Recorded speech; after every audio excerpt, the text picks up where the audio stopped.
श्री गणेशाय नमः। ओम श्री पुराण पुरुषोत्तमाय नमः। श्री शिव पुराण संहिता 3 शतरुद्र संहिता अध्याय 31। भगवान शिव के भिक्षु वर्यावतार की कथा, राजकुमार और द्विज कुमार पर कृपा। नंदीश्वर कहते हैं, मुनि श्रेष्ठ, अब तुम भगवान शंभु के नारी संदेह भंजक भिक्षु अवतार का वर्णन सुनो, जिसे उन्होंने अपने भक्त पर दया करके ग्रहण किया था। विदर्भ देश में सत्यरथ नाम से प्रसिद्ध एक राजा थे, जो धर्म में तत्पर, सत्यशील और बड़े बड़े शिव भक्तों से प्रेम करने वाले थे। धर्म पूर्वक पृथ्वी का पालन करते हुए उनका बहुत सा समय सुख पूर्वक बीत गया। तदनंतर किसी समय शाल्व देश के राजाओं ने उस राजा की राजधानी पर आक्रमण करके उसे चारों ओर से घेर लिया। बलोन्मत्त शाल्व देशीय क्षत्रियों के साथ, जिनके पास बहुत बड़ी सेना थी, राजा सत्यरथ का बड़ा भयंकर युद्ध हुआ। शत्रुओं के साथ दारुण युद्ध करके उनकी बड़ी भारी सेना नष्ट हो गई।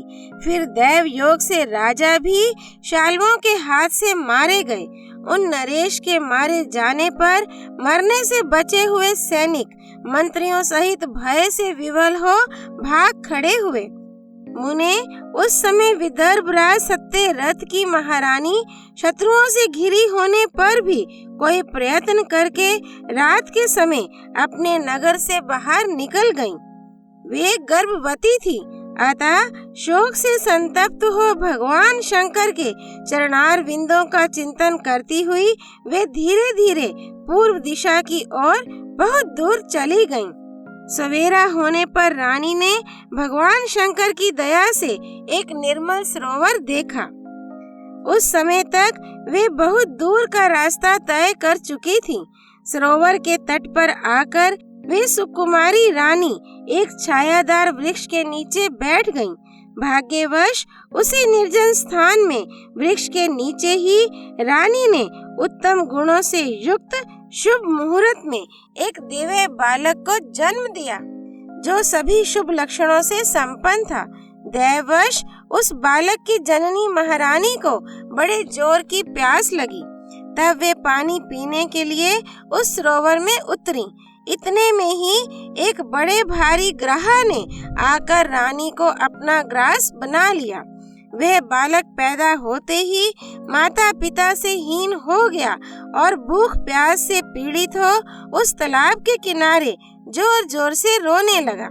इतने में ही उस पर कृपा करके भगवान महेश्वर वहां आ गए और उस शिशु की रक्षा करने लगे।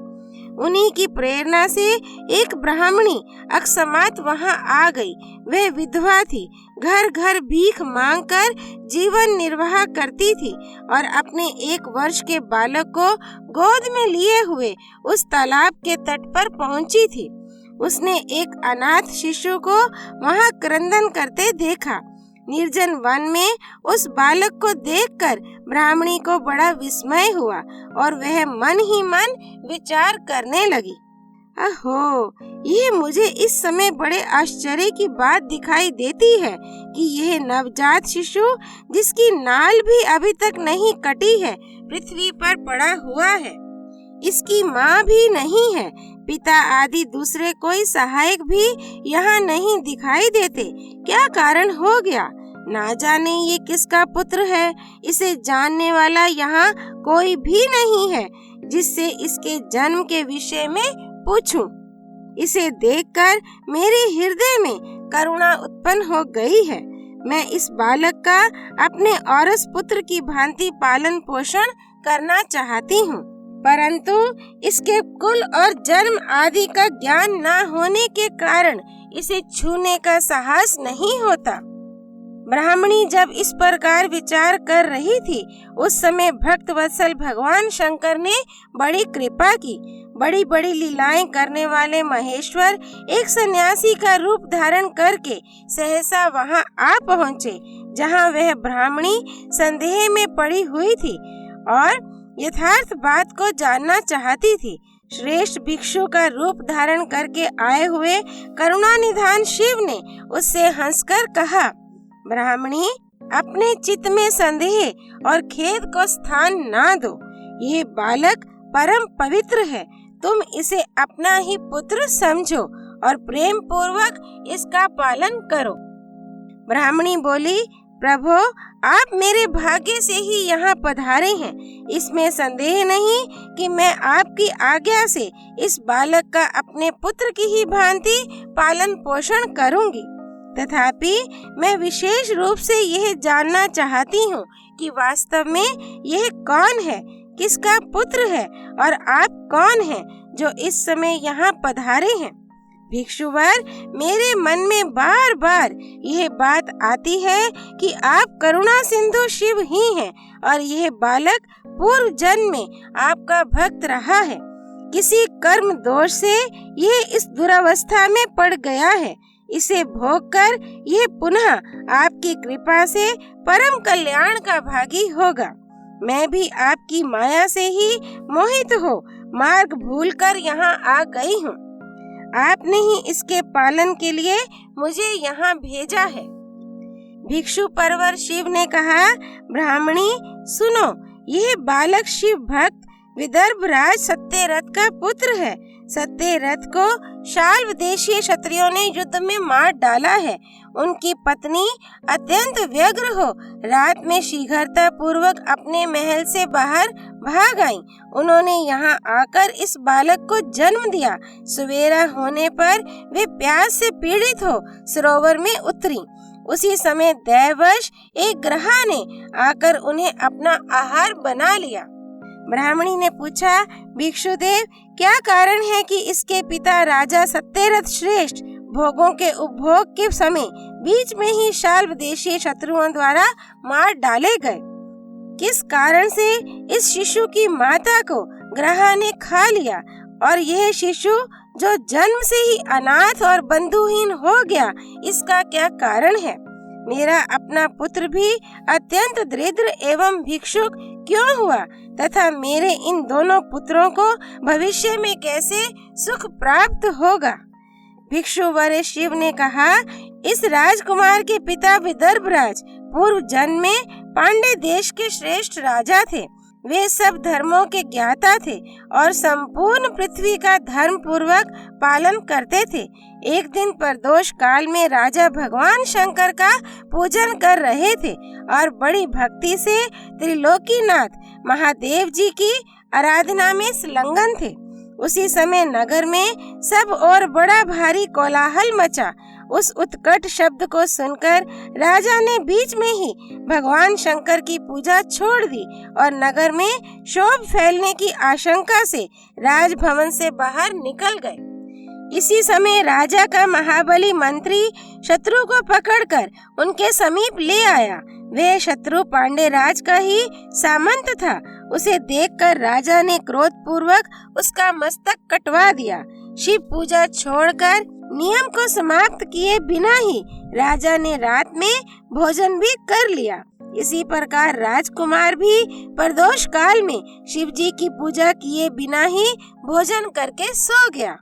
वही राजा दूसरे जन्म में विदर्भराज हुआ था। शिव जी की पूजा में विघ्न होने के कारण शत्रुओं ने उसको सुख भोग के बीच में ही मार डाला। पूर्व जन्म में जो उसका पुत्र था वही इस जन्म में भी हुआ है। शिव जी की पूजा का उल्लंघन करने के कारण वे दरिद्रता को प्राप्त हुआ है। इसकी माता ने पूर्व जन्म में छल से अपनी सौत को मार डाला था। उस महान पाप के कारण ही वह इस जन्म में ग्रह के द्वारा मारी गई। ब्राह्मणी, यह तुम्हारा पुत्र पूर्व जन्म में उत्तम ब्राह्मण था। इसने सारी आयु केवल दान लेने में बिताई है, यज्ञ आदि सत्कर्म नहीं किए हैं, इसीलिए यह दरिद्रता को प्राप्त हुआ है। उस दोष का निवारण करने के लिए अब तुम भगवान शंकर की शरण में जाओ। ये दोनों बालक यज्ञोपवीत संस्कार के पश्चात भगवान शिव की आराधना करें। भगवान शिव इनका कल्याण करेंगे। इस प्रकार ब्राह्मणी को उपदेश देकर भिक्षु श्रेष्ठ सन्यासी का शरीर धारण करने वाले भक्त वत्सल शिव ने उसे अपने उत्तम स्वरूप का दर्शन कराया। उन्हें साक्षात शिव जानकर ब्राह्मण पत्नी ने प्रणाम किया और प्रेम से गदगद वाणी द्वारा उनकी स्तुति की। तत्पश्चात भगवान शिव वहीं अंतर्धान हो गए। उनके चले जाने पर ब्राह्मणी उस बालक को लेकर अपने पुत्र के साथ घर को चली गई। एक चक्रा नाम के सुंदर ग्राम में उसने घर बना रखा था। वह उत्तम अन्न से अपने बेटे तथा राजकुमार का भी पालन पोषण करने लगी। यथा समय ब्राह्मणों ने उन दोनों का यज्ञोपवीत संस्कार कर दिया। वे दोनों शिव की पूजा में तत्पर रहते हुए घर पर ही बड़े हुए। शांडिल्य मुनि के उपदेश से नियम परायण हो वे दोनों शुभ व्रत रखकर प्रदोष काल में शंकर जी की पूजा करते थे। एक दिन द्विज कुमार राजकुमार को साथ लिए बिना ही नदी में स्नान करने के लिए गया। वहां उसे निधि से भरा हुआ एक सुंदर कलश मिल गया। इस प्रकार भगवान शंकर की पूजा करते हुए उन दोनों कुमारों का उसी घर में 1 वर्ष व्यतीत हो गया। तदनंतर एक दिन राजकुमार उस ब्राह्मण कुमार के साथ वन में गया। वहां अकस्मात एक गंधर्व कन्या आ गई। उसके पिता ने वह कन्या राजकुमार को दे दी। गंधर्व कन्या से विवाह करके राजकुमार निष्कंटक राज्य भोगने लगे। जिस ब्राह्मण पत्नी ने पहले अपने पुत्र की भांति उसका पालन पोषण किया था वही उस समय राजमाता हुई और वह ब्राह्मण कुमार उसका भाई हुआ। राजा का नाम धर्मगुप्त था। इस प्रकार देवेश्वर शिव की आराधना करके राजा धर्मगुप्त अपनी उस रानी के साथ विदर्भ देश में राजोचित सुख का उपभोग करने लगा। यह मैंने तुमसे शिव के भिक्षु वरे अवतार का वर्णन किया है, जिन्होंने राजा धर्मगुप्त को बाल्यकाल में सुख प्रदान किया था। यह पवित्र आख्यान पापहारी परम पावन चारों पुरुषार्थों का साधक तथा संपूर्ण अभिष्ट को देने वाला है। जो प्रतिदिन एकाग्रचित होकर इसे सुनता या सुनाता है वह इस लोक में संपूर्ण भोगों का उपभोग करके अंत में भगवान शिव के धाम में जाता है। अध्याय 31 संपूर्ण।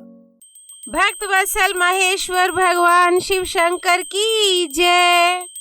भगवान शिव भिक्षु वरे अवतार की जय। हर हर महादेव। श्री हरि अर्पणमस्तु।